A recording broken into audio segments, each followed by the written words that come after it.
نه خب شما کجایی هستین؟ نجف. خب تو کشور خودتون برین تذکر حجاب بدین. کشور امام رضا. کشور امام رضا. شما راضی نیستین؟ تو گور خودتون میذارنتون. تو گور خودتون میذارنتون. شما تو کشور خودتون هر کاری دوست داشتین میکنین. اینجا ایرانی.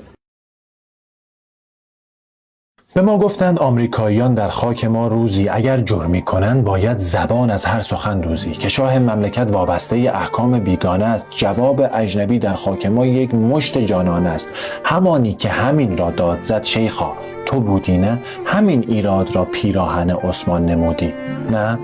یکی از عاملان نهی از منکر به من گوید کجا دیدی که مهمان عیب صاحب خانه را جوید؟ چه مهمانی؟ همانی که به خاکت حمله آورده، حدود 8 سال این خاک را ماتم سرا کرده، همانی که درون کشورش بغداد و کردستان زنان آزاد می‌گردند در هر باغ و هر بستان. یقین دارم اگر که باکری این صحنه را میدید به قبر عاملان این وقاحت لعن میبارید.